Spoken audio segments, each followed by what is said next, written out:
আয়াত নাজিল হয়েছে ওই সময়, ওই প্রেক্ষাপট ভিন্ন ছিল। যুদ্ধ বিগ্রহ করত, ওটা নিষেধ করেছিলেন এই 4 মাসে। ওই হুকুম রহিত হয়ে গেছে, এখন সেই হুকুম বাকি নেই। এখন প্রয়োজন হলে কিয়ামত পর্যন্ত আল্লাহর বিধানে জিহাদ চলবে। রজব বুঝি না, মুহররম বুঝি না, বাতিল যখন আঘাত করবে মুসলমান ইমানের ইসলামের পতাকা উড্ডীন করার জন্য প্রতিবাদের ময়দানে ঝাঁপিয়ে পড়বে। তো যেটা আমি বুঝাতে চাই, রবিউল আউয়াল বর্তমান মাস, সেই ক্ষেত্রে আমি রসুলের আদর্শের কিছু কথা বলবো, আয়াত নিয়েছি। প্রাসঙ্গিক 2-1টা কথা বলে যাই। নবীর নিয়া লাফালাফি, কেউ মদিনার থেকে নবীরে টান দিয়া কুষ্টিয়ার মসজিদে নিয়ে আয়, মাঝে মাঝে ঢাকার বাইতুল মুকাররমে নবী হাজির হয়ে যান। হ্যাঁ, কত ইখতিলাফ মতনৈক্য। কেউ কয় নবী যে 63 বছর পরে মরে গেছে, আর জিন্দা হওয়ার কায়দা নাই।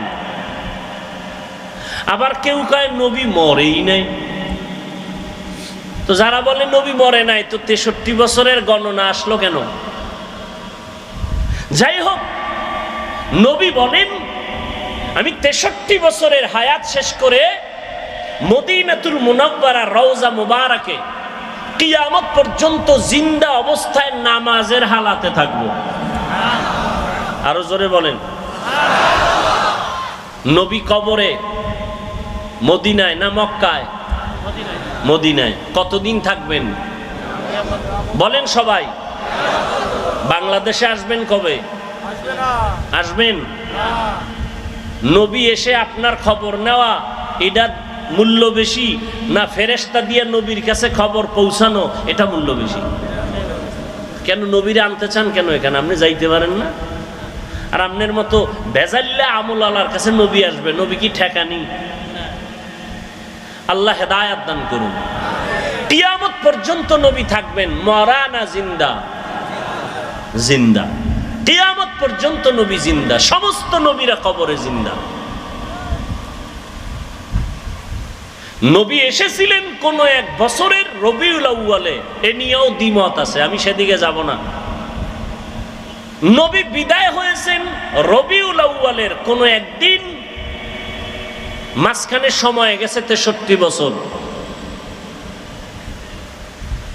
আলোচনার বিষয়বস্তু কেন্দ্রবিন্দু নবী আসলেন কেন, 63 বছর পরে গেলেন কেন, আসলেন কেন আর গেলেন বা কেন, এর থেকে উম্মতের কি করণীয় কি বর্জনীয়। নবীর আশাটাকে আরবিতে বলে মিলাদুন নবী, বিদায় হয়ে যাওয়াটাকে আরবিতে বলে ওয়াফাতুন নবী। আর আমরা যে নবীর হাদিস বয়ান শুনাইতেছি, এটাকে বলে দাওয়াতুন নবী। আর টোটাল 63 বছরকে বলে সিরাতুন নবী। 4টা শব্দ বললাম, মিলাদুন নবী, ওয়াফাতুন নবী, দাওয়াতুন নবী, সিরাতুন নবী। বিশ্লেষণে যাব না, আমি সাধারণ মানুষকে সহজে যাতে বুঝতে পারে ওই চিন্তা করে সব সময় বয়ান করি। শিক্ষিতদেরকে বয়ান করেন না, বহু শিক্ষিত বক্তা আছে, বহু এলেমওয়ালা আছে, আমার এলেম নাই, আমল নাই। সাধারণ মানুষ যেন অল্পতে একটু দিনের দিকে আসে, আল্লাহর দিকে আসে, সুন্নতওয়ালা হয়, আমি ওই ধান্দায় বয়ান করি। পেজগোছের কথা কম বলি, খুব খেয়াল করবেন। মিলাদুন নবী, ওয়াফাতুন নবী, সিরাতুন নবী, দাওয়াতুন নবী, এই 4টা শব্দ একমাত্র শুধুমাত্র কেবলমাত্র আমার আপনার নবী রহমতুল্লিল আলামিনের শানের শব্দ। এই 4টা শব্দ মুসা নবীর বেলায় ব্যবহার হয় নাই, এই 4টা শব্দ ঈসা নবীর বেলায় ব্যবহার হয় নাই। প্রয়োগ হয়েছে, কিন্তু ব্যবহার সব সার্বজনীন নয়। এই 4টা শব্দ আমার নবীর শানের শব্দ। এই 4টা শব্দকে যারা ছোট চোখে দেখবে, সে রসুলকেই ছোট করলো। কথা বুঝাইতে পারছি? নবীজির জন্ম মোবারক আমরা মানি না? মানি না। নবীজির ইন্তেকাল আমরা মানি না? মানি না। তাহলে আমরা মিলাদুন নবীও মানি, ওয়াফাতুন নবীও মানি। নবীজির আদর্শ আমরা মানি না? মানি না। তাহলে আমরা নবীর সিরাতুন নবীও মানি, দাওয়াতুন নবীও মানি। অতএব এ নিয়ে আমাদের মধ্যে দূরত্ব সৃষ্টি করার কোনো সুযোগ নাই। এরপরে নিয়ে বহু আলোচনা আছে, ওদিকে আমি যাব না। আমি মূল আমাদের নবী শ্রেষ্ঠ, এতে কোনো সন্দেহ নাই। সর্বসম্মতিক্রমে আমার নবী শ্রেষ্ঠ, আমরা এটা অন্তর দিয়ে বিশ্বাস করি, এটা আমাদের ঈমান, এটা আমাদের আকীদা। নবীরে কি দিয়া বানাইছেন ওই ধান্দায় পইরা সময় নষ্ট না কইরা 100 বার দুরূদ শরীফ পড়ি, সওয়াব হবে। কি এই তর্ক বিতর্ক না কইরা আমল করি। কখন মরণ হয়ে যাবে বলা যায় না। চোখের সামনে দেখতে না দেখতে কত আপনজন চলে গেল, চোখের সামনে কত যুবক চলে গেল। আমার চলে যাওয়ার পালা, কি নিয়ে যাইতেছি আর কি রেখে যাইতেছি। আল্লাহ বলেন, ওমা আরসালনাকা ইল্লা রাহমাতাল লিল আলামিন, ও পয়গম্বর, জগৎ সমূহের জন্য আমি আপনাকে রহমত করে পাঠাইলাম। রূহের জগতের জন্য নবী আমার রহমত, দুনিয়ার জগতের জন্য নবী রহমত, কবর জগতের জন্য নবী আমার রহমত, হাসরের জগতের জন্য নবী রহমত। দুনিয়ার জগতের জন্য নবী কিভাবে রহমত, এই বিষয়ে 2-4টা কথা আমি বলবো। রহমতের নবী এমন এক সময় জমিনের মধ্যে পদার্পণ করলেন মক্কা নগরীতে, আরব দেশের ভেতরে, যেই সময় মক্কার মানুষের মতো চরিত্রহীন লম্পট জমিনের মধ্যে আর কোথাও কোনো মানুষ ছিল না। মক্কার মানুষ বড় খারাপ মানুষ, এতটাই চরিত্রহীন। ভালো করে খেয়াল করেন, এতটাই চরিত্রহীন ওই মক্কার মানুষ, নারী আর পুরুষ উলঙ্গ হইয়া বাইতুল্লাহর চারপাশে তাওয়াফ করে। তারা কাপড় পরে যায় না, কারণ এই কাপড় দ্বারা ভিন্ন জায়গায় গিয়ে গুনাহ করছে। এই গুনাহযুক্ত কাপড় নিয়ে বাইতুল্লাহর কাছে যাবে না। এরা বাইতুল্লাহকে সম্মান করে, কিন্তু চরিত্র এতটাই দুর্বল, এরা নারীদের পছন্দ করে না।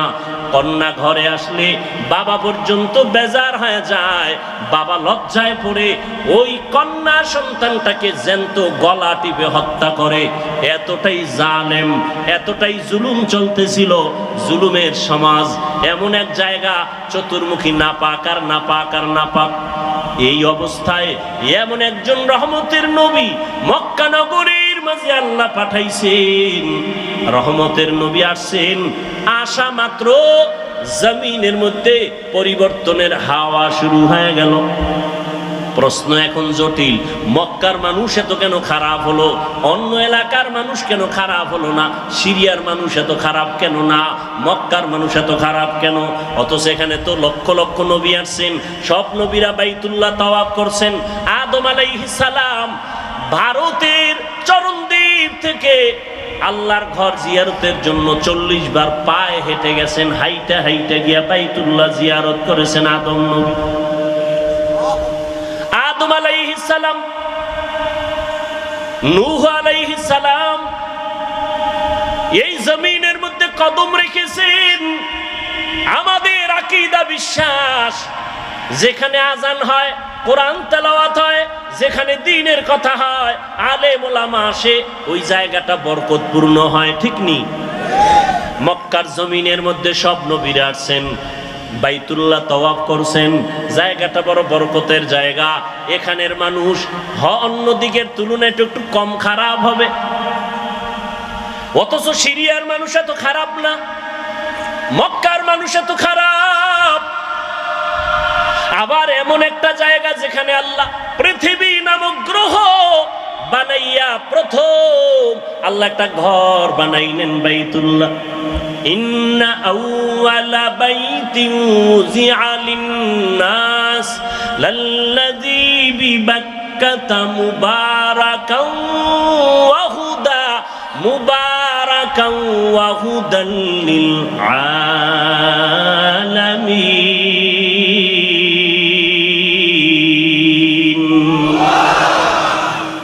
আল্লাহ বলেন, আমি ঘর বানাইলাম, জমিন বানাই আর কিছু বানাই নাই। প্রথম পৃথিবীতে বানাইছে একটা ঘর, বাক্কা নগরীর ভেতরে ঘর। ও ঘর হলো বাইতুল্লাহ। এমন একটা ঘর যেই ঘরটা দিয়ে তাকাইলে সওয়াব, যেই ঘর এত বরকতের ঘর, হেদায়াতের জন্য দিলাম, জগৎ সমূহের হেদায়াত। এটা এমন একটা ঘর, নবী বলেন তুমি জিকির করো না, তেলাওয়াত করো না, নামাজ পড়ো না, তাওয়াফ করো না, শুধু আল্লাহর ঘরটার দিকে যদি তাকাইয়া বসে বসে শুধু তাকায়া থাকো, অনবরত আমল নামায় সওয়াব লেখা হবে। হর কে দারত খৌফে হক দর দিল মাদাম, জান্নাতুল মাওয়া দেহদুরা মাকাম। এমন একটা বরকতের ঘর, যেই ঘরটা 24টা ঘন্টার সেকেন্ডে সেকেন্ডে তাওয়াফ চলে, মানুষ না থাকলেও জিনেরা ফেরেশতারা করে। এটা এমন একটা জায়গায় আল্লাহ দিছেন, এই ঘর বরাবর 7 আসমানের উপর একটা নূরের ঘর আছে ফেরেশতাদের, কাবা, নাম হলো বাইতুল